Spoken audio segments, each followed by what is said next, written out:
Fala pessoal, beleza? A gente vai dar continuidade ao conteúdo tópico de perícia contábil, né? Hoje nós vamos falar um pouco sobre planejamento do trabalho pericial e também nós vamos falar, né, se der um pouquinho de tempo, nós vamos falar sobre a proposição de honorários periciais. Então vamos começar falando sobre o trabalho, o planejamento do trabalho, porque essa é uma fase muito importante no trabalho de qualquer perito, de qualquer profissional, né? É a questão do planejamento, para que você possa visualizar, né, toda a magnitude do trabalho que você vai ter que executar durante o seu exercício profissional de perito contador. Então, se a gente for analisar o planejamento nada mais é do que conhecer o processo, né? Consequentemente, nós vamos conhecer o objeto da perícia. Então, nós somos nomeados com base no artigo 156, 157 do Código de Processo Civil, e nesse momento que nós somos nomeados, se não há nenhum tipo de impedimento ou suspeição, né, que me impeça de realizar o trabalho, ou se não há nenhuma falta de conhecimento técnico para desenvolver esse mesmo trabalho, eu posso, né, estar aceitando esta nomeação. A partir do momento que eu não sofro nenhum desses tipos de impedimento, suspeição ou limitação profissional, técnica, eu vou partir para o planejamento, porque o planejamento ele me dá condições de estipular o valor do meu honorário, porque tudo que for pensado a nível monetário, em termos de honorário, ele é reflexo do seu planejamento. Então, quando você falar, eu vou gastar X horas para fazer a leitura do processo, isso vai acarretar em custos, né, para a parte responsável pelo pagamento dos honorários, ou seja, vai influenciar diretamente o valor do honorário.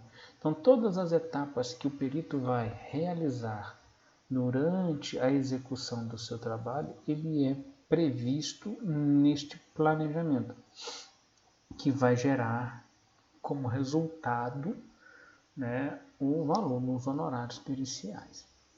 Então, você vai conhecer o processo, né, o objeto da perícia, quais são as dúvidas que são colocadas no processo, o que o autor, o que o réu estão questionando, qual que é a essência daquele litígio, né, que está ocorrendo, em que você foi chamado para emitir uma opinião técnica. Lembrando que essa opinião, mais uma vez, ela é uma opinião baseada em análise documental, lastreada, ela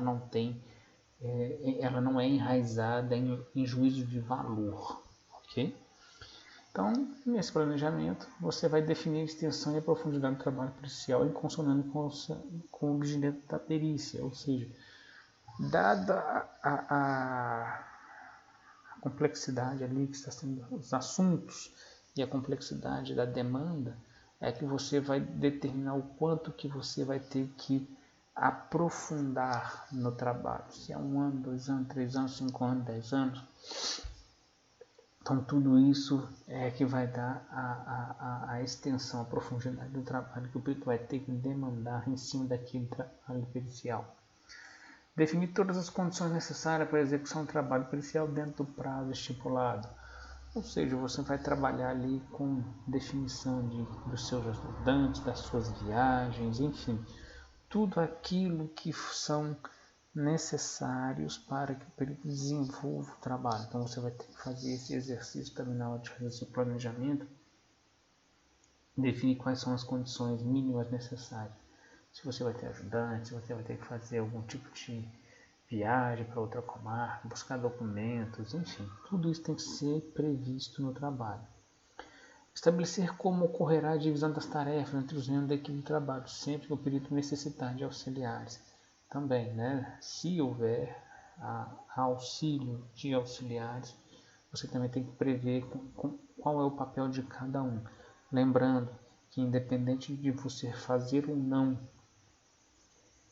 o laudo pericial, as etapas do trabalho pericial, você, perito contador que foi nomeado, você é responsável por toda a informação que está ali dentro do laudo, tá? E facilitar a execução e revisão dos trabalhos. Então, o planejamento me permite, né, muito facilidade, a execução e a revisão do trabalho pericial. Então, quando você tem um bom planejamento, você consegue organizar melhor o seu tempo, né, controlar suas ações e revisar cada etapa para que você consiga alcançar a conclusão do trabalho dentro do prazo estipulado pelo juiz. Tá? Então, essa é a ideia de planejamento que a gente vai eleger no trabalho. Então, num primeiro momento, quando você vai fazer a leitura do processo, você vai conhecer o processo, você faz uma leitura minuciosa. Aí cada um vai adotar uma forma adequada para poder estar buscando essas informações. Então você vai ler, vai destacar, vai fazer alguns apontamentos, né, no processo. Então, por exemplo, você pode ir lendo o processo. Se você acha alguma informação importante no processo, você pode ter um papel de trabalho lateral onde você faz uma anotação. A página 5 do processo, volume 1, tem essa informação. Então você vai destacando, você vai fazendo os destaques de alguns pontos importantes do processo para quê? Que você julga importante, para que quando você precisar de alguma informação que você acha que é importante, às vezes aquela informação você já fez o destaque dela, você não precisa voltar toda hora no processo, né, ganhando tempo. Né? Então, isso aí é questão de organização, de estruturação de trabalho. Identificar todas as etapas necessárias para a realização do trabalho pericial, diligências, vistorias, indagações, análises documentais. Isso tudo tem que estar previsto no planejamento. Tudo tem que estar previsto. Por quê? Porque senão você vai acabar trabalhando sem a remuneração adequada. Tá certo? Por exemplo, às vezes você tem um trabalho que você teria que fazer várias viagens, ou uma para BH, uma para Brasília, ou até internacionalmente, não sei, dependendo do tipo da perícia. Se você não planeja isso, você não prevê isso nos seus honorários, logo você vai ter que estar retirando recursos próprios para poder cobrir estas despesas e elas não serão reembolsadas. Então é importante o planejamento do trabalho, o perito tentar abranger o máximo de cenário possível que ele vai ter que fazer, quais são as ações que ele vai ter que executar. É claro que isso, né, vai vir, né, essa experiência, vamos chamar assim, essa expertise, vai vir com o tempo, né? Mas é importante tentar abranger da melhor forma possível todo o trabalho a ser realizado pelo perito. Então, quando fala aqui que a perícia, lembra lá, a perícia consiste nas seguintes etapas: exame, história, indagação, investigação, arbitramento, mensuração, avaliação e certificação. Quando nós falamos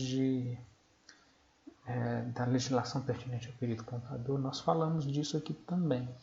E me lembro claramente que eu falei para vocês que as etapas de exame, vistoria e indagação, elas são praticamente usadas 100% das vezes pelos peritos, ou algo muito próximo a isso. O exame, com certeza, e a vistoria, com certeza. A indagação ela vem consorciada à vistoria, certo? As outras etapas, elas, dependendo da área de atuação da perícia, podem ser mais comuns. Para a perícia contábil, que nos interessa, estas três aqui são as prioritárias, tá certo? Então você fala, quando fala assim, vou fazer um exame, você vai fazer um exame de quê? Exame de livros, registros, documentos, né? Você vai pegar um balanço, uma DRE, um livro caixa, um livro razão. Você vai pegar documentos, você vai examiná-los em busca de informações, livro caixa, livro razão, livro diário, por aí vai. Então você vai estar analisando documentos em busca de respostas que foram feitas nos quesitos, né? Você tem a vistoria. A vistoria, ela provavelmente ela vai acontecer quando algum dos sócios faz algum tipo de menção de desvio de patrimônios, tá certo? Aí você, perito, contador, você vai ter que confrontar o registro contábil com a existência física daquele ativo. Para você fazer isso, você vai ter que ir em loco, né, na empresa, ou seja, você vai fazer uma vistoria para confrontar a existência física do ativo com o seu registro contábil. Por exemplo, você vai um sócio lá, fala que a máquina de fazer sorvetes, uma das máquinas de fazer sorvete foram extraviadas da empresa nesse processo de litígio. Então você vai lá confrontar, de fato, para ver se tem lá, era para ter 5, tem 3. Né? Chega lá, você confronta de fato com 3 máquinas de fazer sorvete, 2 foram extraviadas, sumiram, né? Aí você vai ter que fazer esse registro, né? Por quê? Porque você foi em loco, você fez uma vistoria, e a partir daí você pode fotografar. Paralelamente você faz com essa vistoria a indagação, né? Você vai entrevistar, vai questionar as pessoas. Cadê as outras 2 máquinas? Né? Por que não estão aqui? Então você vai tentar investigar, né, juntamente com a vistoria, essa situação. Cadê? Você conversa com as pessoas, automaticamente você está fazendo uma investigação. Né? Então você está amarrando investigação, indagação, vistoria, exame, porque você está tentando trazer uma informação que era de desvio patrimonial, né, frente aos ajudantes, aos colaboradores da firma, para ver se alguém sabe de alguma coisa, se alguém viu alguma coisa. Você pode acessar o sistema de monitoramento da empresa, né? Porque a gente sabe que nem toda a ação criminosa, toda ação ela vai deixar um lastro, né? Vai ter um lastro. Dificilmente, né, as pessoas vão conseguir encobrir 100% dos seus movimentos. Então, em algum momento, em alguma situação, você vai conseguir captar, né, algum tipo de situação, uma imagem, por exemplo, de câmera de circuito interno, seja da empresa ou seja de prédios vizinhos que captaram algum movimento de subtração dessas máquinas. E você poderá ter acesso a solicitar o acesso a essas câmeras, né, esses arquivos, para poder confrontar, identificar, ou seja, você vai trazer a verdade, né, explicar para o juiz, existe essa situação, era para existir 5, só existem 3, e tecnicamente na empresa ninguém sabe quem é que tirou, mas buscando em circuito interno de TV, tanto da empresa quanto dos prédios que circundam a empresa, foi possível identificar uma pessoa levando num caminhão no final de semana a data X, né, conforme vídeos aí, que 2 máquinas foram subtraídas. Então você faz esse tipo de movimentação, você examina documentos, você vistoria, você indaga as pessoas que estão na empresa se eles sabem alguma coisa, e ao mesmo tempo, dependendo da situação, você vai estar investigando, né? Então essas 4 aqui você vai estar usando com alguma frequência.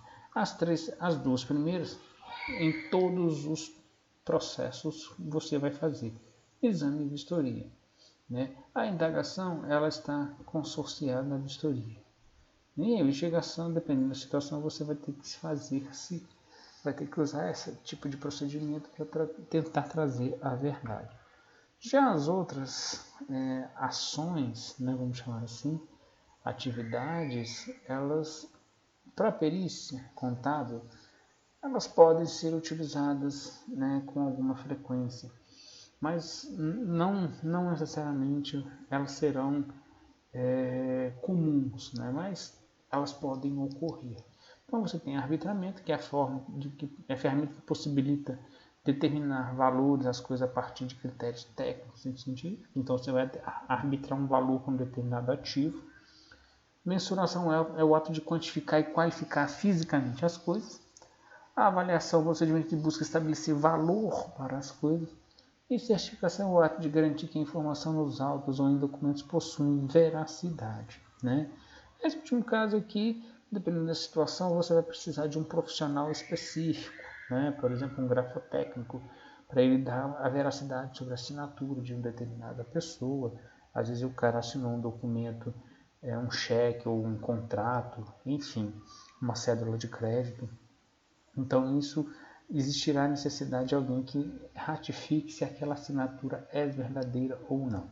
Então, assim, de uma forma geral, nós vamos ter essas ações aqui, essas 4 primeiras, exame, vistoria, indagação e investigação, como algo muito comum na perícia contábil, tá certo? Tá? Essas outras podem acontecer? Podem, mas não serão muito frequentes, mas não estou dizendo que elas não venham a acontecer, tá certo?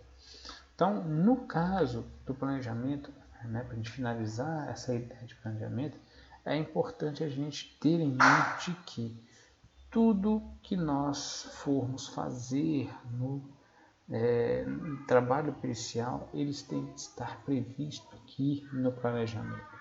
Né? Então, se eu vou fazer algum exame de documentação, eu tenho que pensar onde é que eu vou buscar esses documentos. É na comarca que eu estou ou é fora? Eu tenho que ir a Belo Horizonte buscar estes documentos. Tá, para ir a Belo Horizonte, por exemplo, são 450 quilômetros. Então são 800, 900 quilômetros ida e volta. Se eu for de carro próprio, eu tenho um custo. Né? Se eu for de ônibus, eu tenho outro custo. Se eu for de avião, eu tenho um outro custo. Né? Então eu tenho que prever quantos dias eu vou ficar em BH. Não vou ficar lá uma semana, vou ter que ficar lá uma semana em Belo Horizonte buscando esses documentos. Então eu tenho que pensar, eu tenho uma semana, eu tenho deslocamento de ida, hospedagem, alimentação, deslocamento interno e tenho retorno à minha sede. Então todos esses detalhes para exame documentário eu tenho que estar prevendo no meu planejamento, ou seja, isso vai afetar os meus honorários. Eu tenho que vistoriar uma subsidiária dessa empresa, uma filial.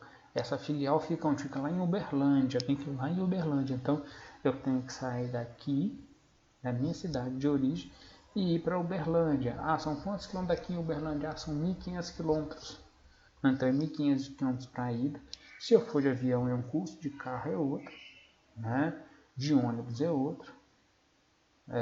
Eu tenho que permanecer lá, vou ficar 2, 3, 4 dias, uma semana lá. Tem custo de permanência, alimentação, transporte e o retorno, por causa de uma ação de vistoria. Mas eu tenho que fazer outra vistoria, são 3 ou 4 filiais que eu tenho espalhados pelo estado de Minas Gerais, por exemplo. Eu tenho que sair, então eu tenho uma em Uberlândia, uma em Pato de Minas e uma em Nanuque, por exemplo. Então eu tenho que prever esses deslocamentos, essas permanências nessas filiais. Tudo isso impacta nos honorários, né? Então isso tudo tem que estar ali previsto, né? A gente tem que conseguir visualizar isso dentro do processo de leitura do processo como um todo, da identificação da ideia central, do questionamento central da LID, né, com base nos quesitos. E a partir daí eu consigo fazer visualizar que tipo de documento que eu vou ter que visualizar, aonde eles vão estar localizados, né, e a partir daí eu consegui fazer todo esse planejamento.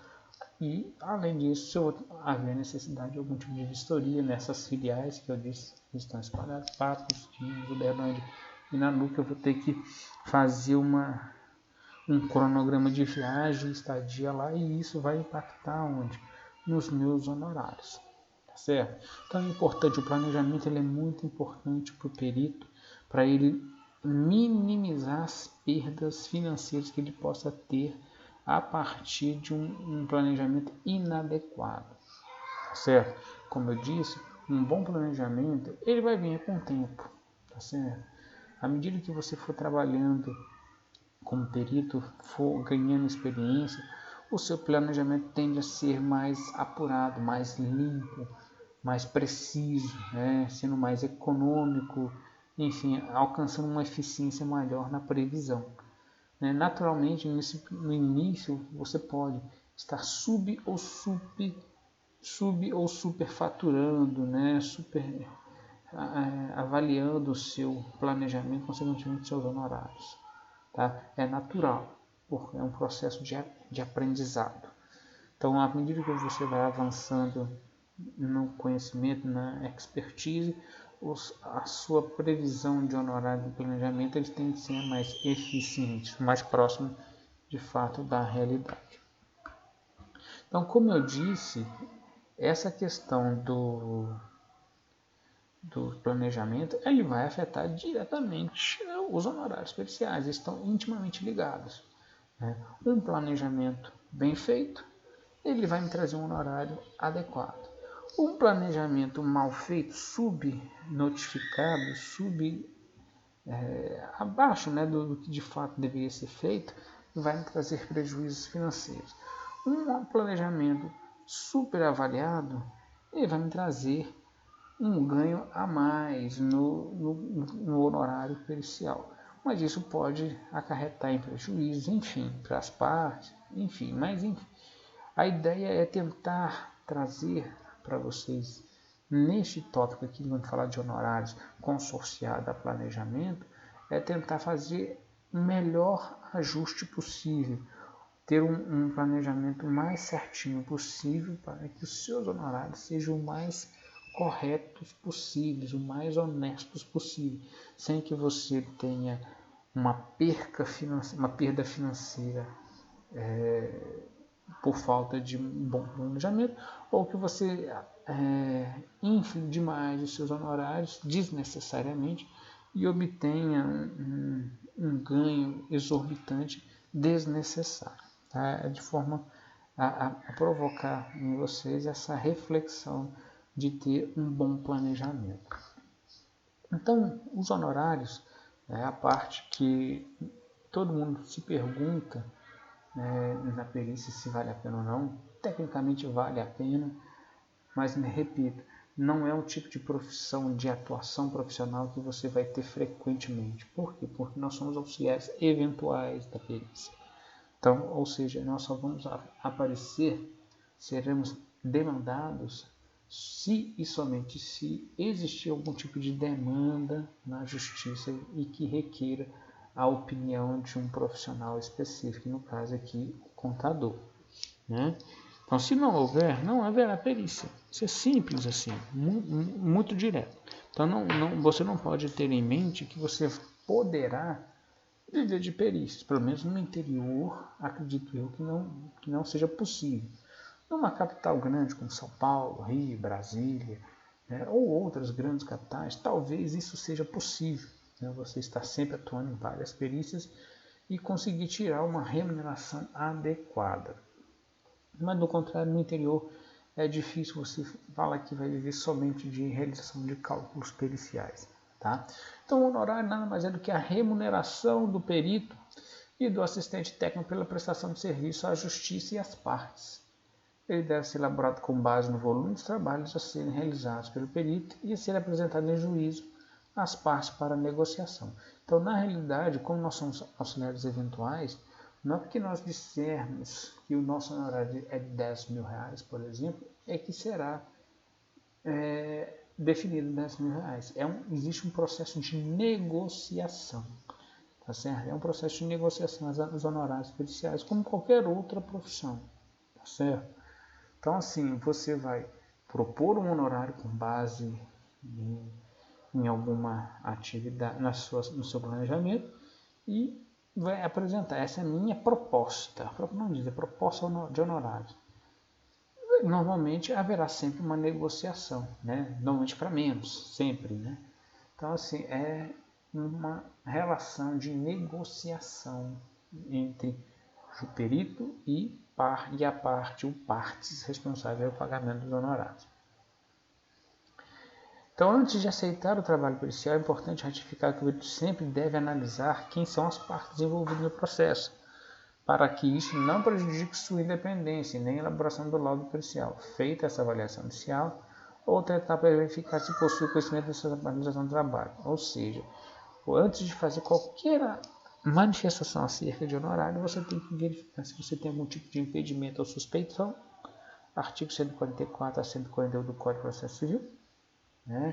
Ou seja, amigo, inimigo, irmão, algum tipo de vínculo, né? Ou se você conhece ou não a matéria a ser periciada. É isso que esse parágrafo está falando aqui. Você tem que fazer essa análise prévia antes de dizer se aceita ou não o trabalho pericial.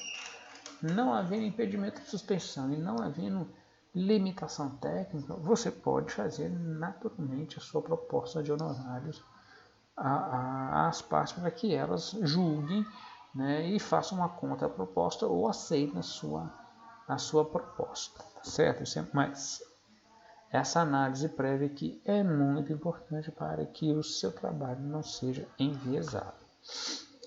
Partindo-se então da premissa de que ambas as condições anteriores foram cumpridas, né? Ou seja, não existe impedimento ou suspeição, nem existe falta de conhecimento técnico, o perito deve estimar o tempo necessário para a realização da perícia. Cada etapa do trabalho deve ser mensurada para que não haja uma superavaliação ou mesmo subavaliação dos honorários. É aquilo que eu disse agora há pouco. Você vai tentar prever da melhor forma possível, né, tentando usar as melhores formas para ser o mais eficiente nessa estimação de tempo necessário para a realização do trabalho, né? Para que não haja uma superavaliação ou mesmo subavaliação dos honorários.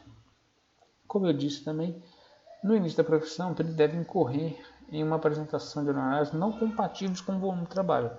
Até por quê? Porque falta experiência. Né? A experiência é uma ferramenta importante, é uma virtude importante na vida do profissional, de qualquer profissional, né? Uma qualidade, vamos falar assim.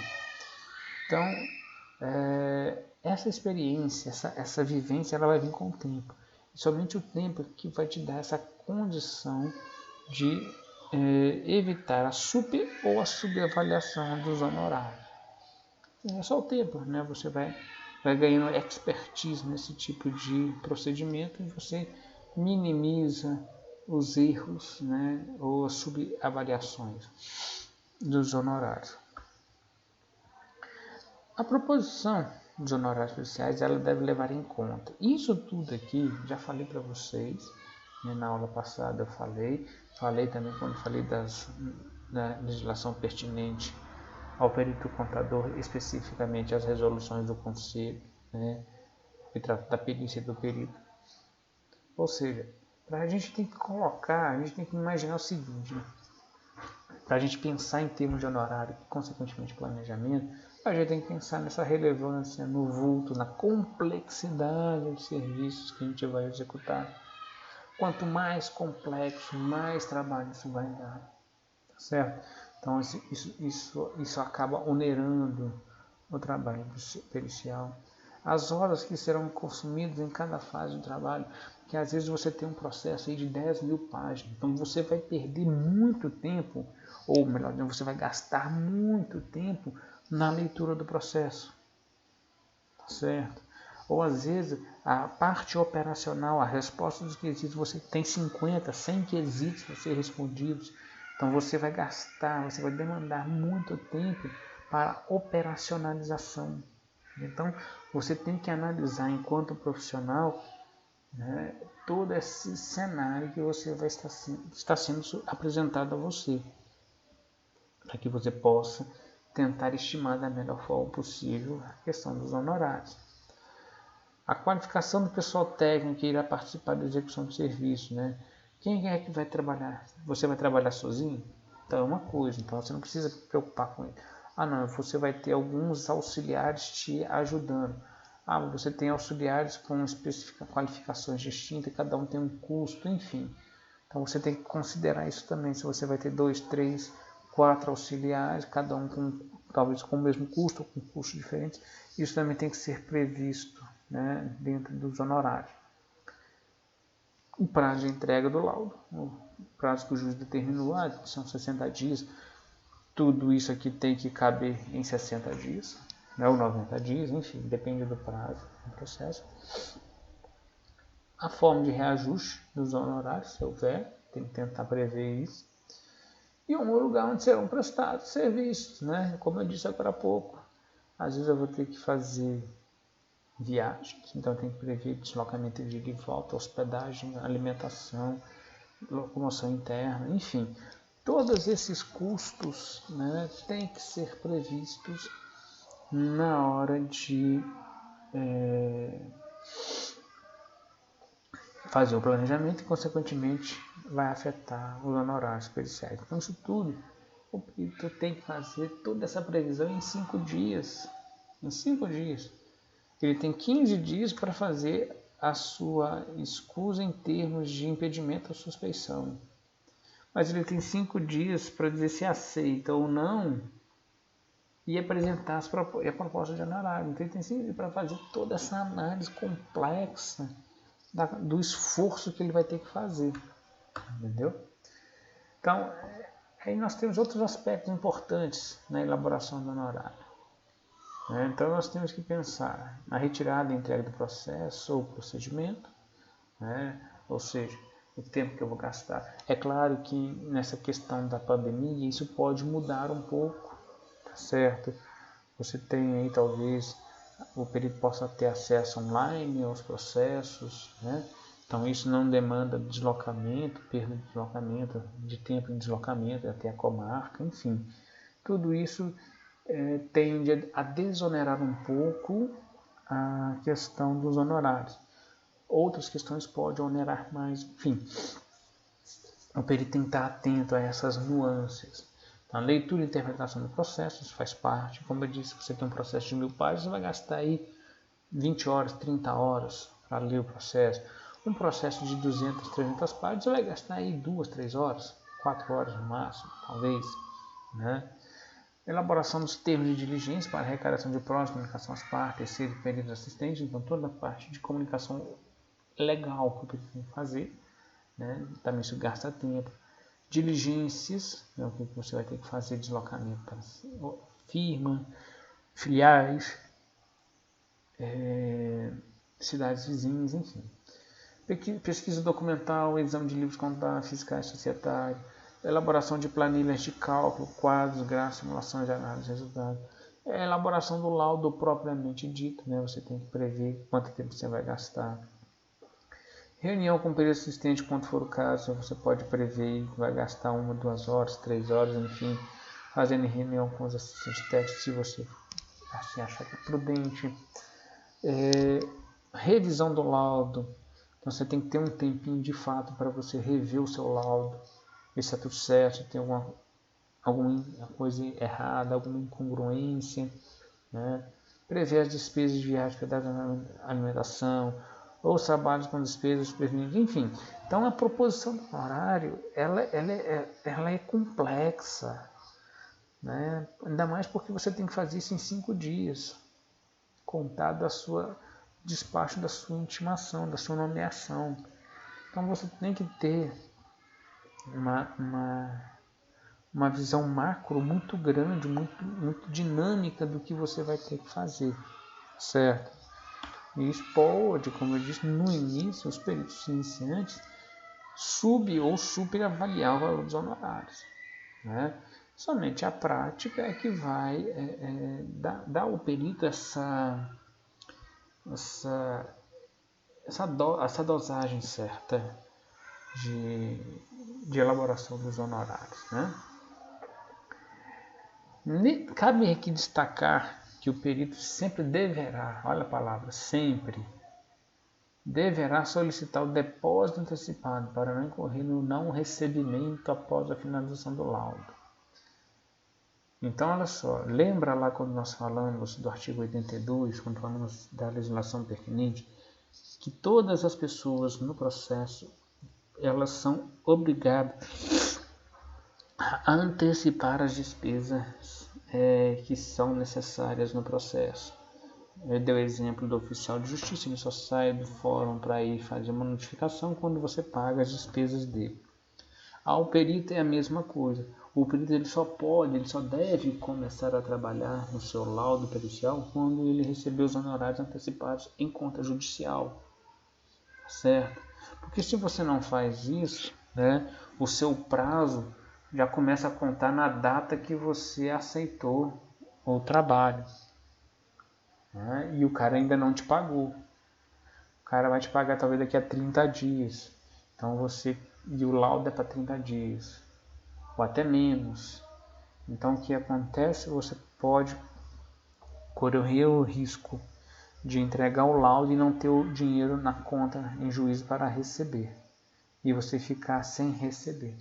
Então por isso que é importante o perito, com base no artigo, com força no artigo aqui 82 do Código de Processo Civil, exigir o depósito antecipado dos honorários, né? Porque uma vez que você deposita lá, você protocola nos autos do processo, você não pode desentranhá-lo, né? Ou seja, retirar o laudo do processo para forçar pagamento, né? Então você não pode. Então por isso que é importante, toda vez que você aceita trabalho pericial, na sua petição de aceite você já diz que o dia de início do trabalho pericial vai ser o dia de notificação do pagamento dos honorários ou da primeira parcela dos honorários periciais. E aqui você já sabe que foi depositado, você vai começar a trabalhar a partir daquele dia. Se você tem 30 dias, 60 dias, você vai desenrolar ali, a pessoa vai pagar as parcelas negociadas dos honorários nesse prazo. Beleza? Então, sempre peça na sua petição o depósito antecipado dos honorários. Beleza? Sempre peça. Aqui novamente aquela petição de aceite que eu mostrei para vocês. É a mesma petição. Mais uma vez, só para destacar, né? Só para destacar, cabeçalho padrão, tá certo? Cabeçalho padrão, que eu já mostrei para vocês. Identificação do processo em qual nós estamos atuando, o número do processo, o autor e o réu da ação. Aqui nesse parágrafo eu tenho a minha qualificação, é como se fosse a minha apresentação, né?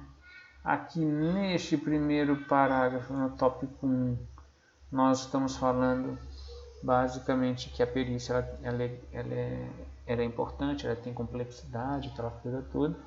E em função de todas essas nuances que são descritas aqui, né, o valor do honorário é R$ 6.500.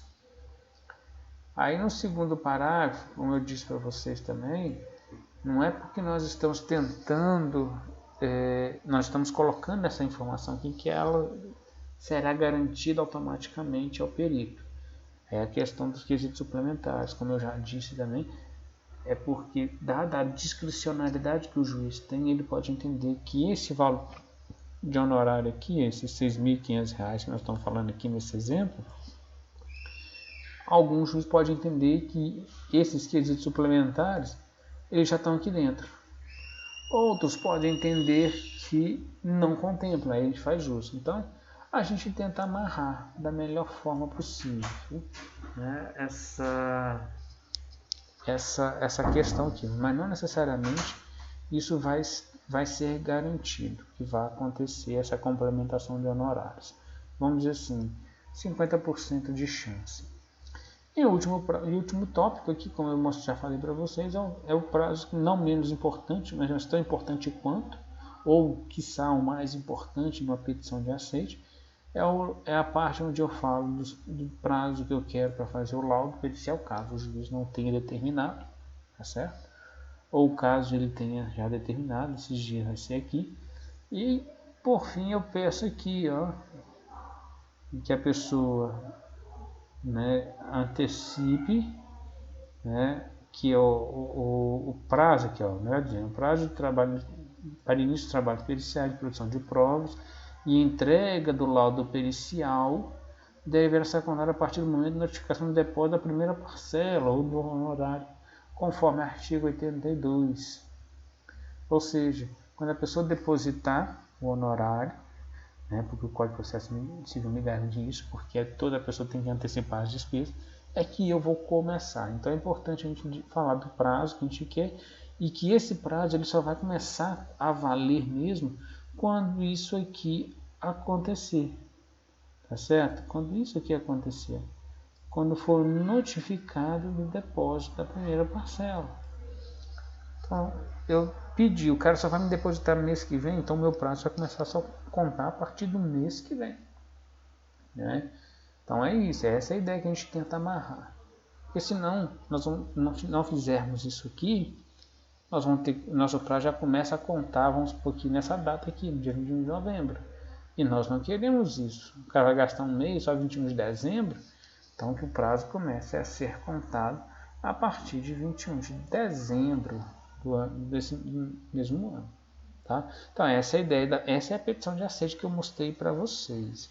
Nós já discutimos isso no último vídeo, é só vocês resgatarem lá, tá certo? Mas a ideia não vai mudar. O que ficou de demonstrar para vocês aqui é a questão ainda da tabela de honorário, que eu vou mostrar para vocês daqui a pouco. Então, juntamente com essa proposta de honorário, com essa petição de aceite dos honorários, né, você deve apresentar aqui, apresentar quadro com a proposta de honorários discriminando cada etapa do trabalho, bem como a quantidade de horas necessárias e o valor da hora técnica. Então você vai ter, obrigatoriamente, você não pode simplesmente dizer, meu valor é esse. Mas o que se refere a esse valor? Então você tem que discriminar. Você tem que discriminar aqui. Então você vai discriminar. Então você vai mostrar o que é cada etapa. Né? Nesse slide aqui eu mostro para vocês o seguinte.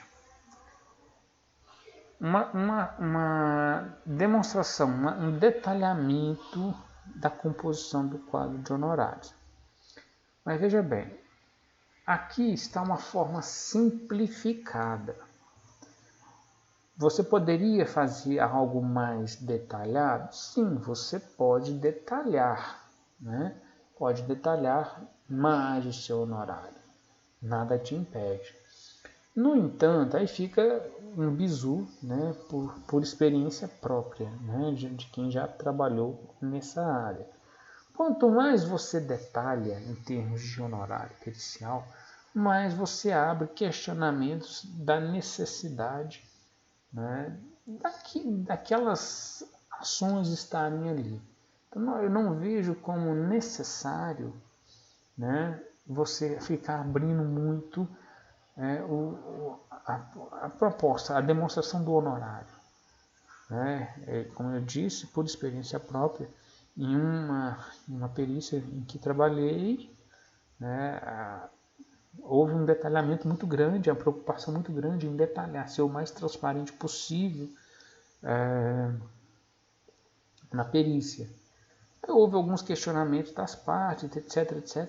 E a própria condutora do processo, né, ela meio que interveio nesse processo como um todo, sugerindo à minha pessoa esse quadro, né, uma forma mais simples, mais direta de apresentação, de resumo de honorários periciais. Não precisava ser tão detalhado quanto eu havia apresentado, né, que no entendimento dela seria mais do que suficiente. Então a gente acaba aprendendo que não há necessidade, né, de tamanho detalhamento. Então aqui a gente apresenta uma proposta, né, uma demonstração da composição dos honorários periciais. Então nós vamos ter aqui o número do processo, ok? O tipo de ação que é aquele processo, aí já vai vir isso bem detalhado. Quem é o requerente, quem é que está requerendo, ou seja, quem é o autor, quem é o réu, né? E o valor da sua hora técnica. Esse valor da hora técnica aqui, isso que pode variar de acordo com a sua experiência, ou às vezes com o sindicato com que você trabalha, enfim.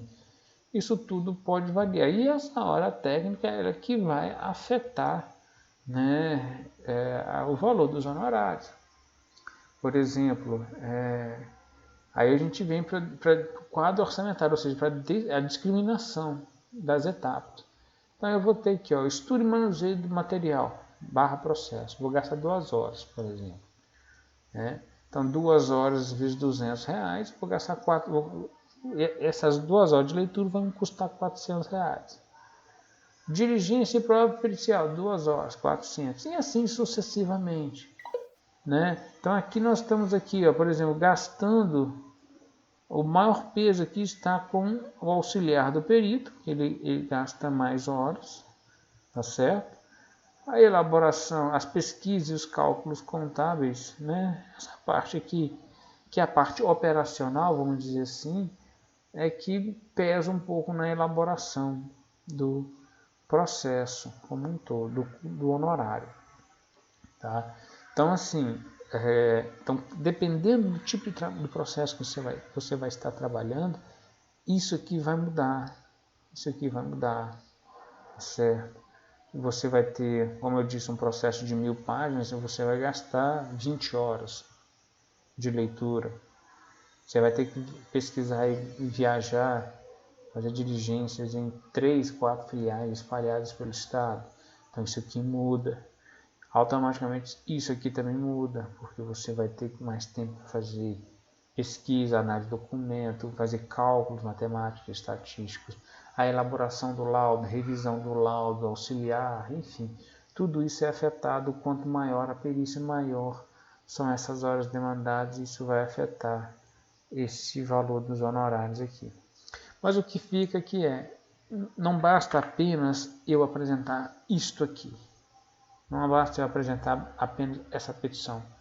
Torna-se necessário, juntamente com aquela petição, eu apresentar essa demonstração simplificada do quadro de honorários. Ou seja, um detalhamento daquele valor inicial proposto lá. Tá certo? A pessoa tem uma ideia. Aqueles 5 mil, 6 mil reais, eles se referem a leitura de processo, diligência, cálculos, elaboração de laudo, enfim. É só para ter um detalhamento, beleza? Será responsável pelo pagamento dos honorários da perícia a parte que solicitar. Então lembra aquela regrinha lá, ó. A parte que solicitar a perícia, ela paga esse valor que você apresentou. Ou no caso de ambas partes solicitarem, o autor da ação paga. Né? Se ambos, autor e réu, pedem, o autor da ação paga. E por fim, quem o magistrado determinar. Então tem essas 3 situações, só resgatando. Quem solicita pede, se ambos pedirem, o autor pede, paga, e o juiz pode determinar de ofício quem é que vai pagar os honorários. No que tange ao pagamento dos honorários, do assistente técnico.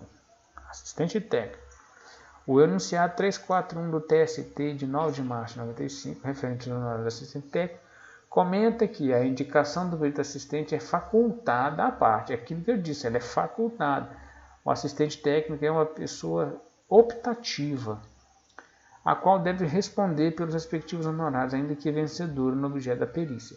Então, o que quer dizer? Como eu disse, o assistente técnico é uma figura facultativa, ele não é obrigatório. Se ele figura, a parte que o contratou vai pagar os honorários periciais dele. Para isso, ele vai fazer um contrato de prestação de serviço de assistente técnico nos moldes que o conselho, ou enfim, alguma entidade de classe vai orientá-lo a fazer, para que ele possa estar resguardado sobre os seus direitos de recebimento de valores, né, referente aos seus honorários. A parte contratante do assistente deverá arcar com as custas do seu perito. Como forma de minimizar uma possível situação de não recebimento honorário, o assistente deve formalizar um contrato de prestação de serviços contábeis. Está aqui, ó. NBC PP 01 de 2015. Está lá falando. Né? Provavelmente existe um modelo lá, né, que vem regulamentar isso. O artigo 82, parágrafo 2º, a sentença condenará o vencido a pagar ao vencedor as despesas que antecipou e os honorários advocatícios. Essa verba honorária também, no caso em que o advogado funcionar em causa própria. As despesas abrangem não só as custas do auto processo, como também indenização de viagem, diário de testemunha e remuneração de assistente técnico. Tá? Portanto, o vencido na lide será responsável pelo pagamento de todas as custas processuais, inclusive os gastos realizados com assistentes técnicos. Então, isso aqui é só uma informação adicional. Então, quem perdeu o processo como um todo vai arcar finalmente com todas essas custas processuais. Como qualquer outro recebimento auferido por atividade profissional, os honorários recebidos pelo perito sofrerão incidência de imposto de renda e, consequentemente, retenção, conforme determina o ato interpretativo número 7 da Receita Federal, de 25 de maio de 2004. Isso aqui já é feito diretamente na fonte. Então, como o depósito é feito em conta judicial, o banco, no ato do seu saque, ele vai verificar ali se há ou não incidência de imposto de renda e já vai fazer a retenção deste sobre o valor, tá certo? O honorário pericial, como já mencionado anteriormente, é a contrapartida das partes envolvidas no litígio pelo trabalho do perito nos autos, mas é importante destacar que antes de iniciar qualquer trabalho pericial, o perito sempre deverá, na sua petição de aceite, solicitar que as partes obrigadas a pagar façam o depósito antecipado, artigo 95, para que possa dar início aos trabalhos. Essa solicitação é prevista no CPC, artigo 82. Então, 95 fala da responsabilidade pelo pagamento dos honorários e 82 fala sobre a antecipação. Aí eu estou resgatando aqui. Salvo as disposições concernentes à gratuidade da justiça, incumbe às partes prover as despesas dos atos que realizarem ou requererem no processo, antecipando-lhes o pagamento desde o início até a sentença final ou na execução, até plena satisfação do direito reconhecido no título. Então, nada mais é do que a nossa garantia de solicitar a antecipação dos honorários periciais. Segundo o RUG 2007, o perito que não solicitar o depósito antecipado dos honorários periciais e o mesmo protocolar nos autos, este não poderá desentranhá-lo. Então, não pode desentranhar, não pode tirar ele não, para forçar o pagamento. Portanto, deverá ajuizar, olha, o perito tem que ajuizar a ação para receber o valor devido a título de honorários. Artigo 585, item 5 do CPC. O referido autor ainda informa que o prazo de cobrança, então a cobrança prescreve em 1 ano a contar da sentença, conforme determina o artigo 78, parágrafo 6 do item 10 do Código Civil de 1916 e artigo 206, parágrafo 5 do inciso 2º do novo Código Civil de 2002. Então, o que isso aqui quer dizer? Se você não pediu o depósito antecipado dos honorários, você trabalhou, protocolou, você não pode tirar o processo, o laudo do processo. Se passar 1 ano da sentença da perícia que você fez, você perdeu o direito de cobrar. Então, se você não recebeu, protocolou, não recebeu, você já pode entrar com uma ação, né, para você receber esse valor dos honorários. Após a conclusão do trabalho pericial, o perito deverá protocolar no fórum petição de entrega do laudo e solicitação de levantamento dos honorários periciais depositada em juízo, caso tenha sido realizado. Tá? Então, vou mostrar para vocês aqui uma petição de entrega, né, e levantamento dos honorários. Então, mais uma vez, como eu disse para vocês, cabeçalho padrão, tá certo? Cabeçalho padrão. O que muda aqui é a comarca e a vara, né? Como eu disse para vocês, pode ter segunda, enésima vara, e a cidade onde você está trabalhando. O processo que você estava mexendo, autor e réu, né? Sua qualificação, que não muda, tudo padrão, tá? Aí vem aqui, ó. Primeiro, você vai informar o juiz, ó, estou entregando o laudo, estou requerendo que o mesmo seja juntado nos autos e requer o levantamento dos honorários periciais. Então, com isso, você anexa o processo, no processo, laudo e petição de entrega. Aí o juiz ele vai fazer o que? Ele vai fazer o alvará do recurso, você será notificado, você receberá, você deverá se direcionar ao Banco do Brasil, né, para fazer o saque dos seus honorários. E nesse momento, como eu disse agora há pouco, o próprio banco ele já vai se incumbir de fazer o cálculo do imposto de renda devido, já te entrega o valor líquido referente ao imposto de renda, certo? Mas é isso, então a ideia é mostrar para vocês essa questão da importância do laudo pericial, ou melhor dizendo, dos honorários periciais, né? Como tentar abordar da melhor forma possível, isso juntamente com o planejamento, tá certo? Que vocês possam ter uma noção de não super e nem subavaliar o valor dos honorários. E a partir daí você conseguir entender que existem algumas nuances importantes com relação à questão do pagamento dos honorários. Se você não protocolar, não pedir antecipação, você vai ter que entrar com a ação de ressarcimento. Você tem um ano, né, a partir da sentença lá para poder solicitar, senão esse ressarcimento, senão você prescreve, enfim. Então, assim, a ideia foi dar uma ideia geral para vocês, para que vocês possam ter a ideia de como caminha essa questão de planejamento e honorários, beleza? Então, ficamos por aqui, até a próxima, até mais.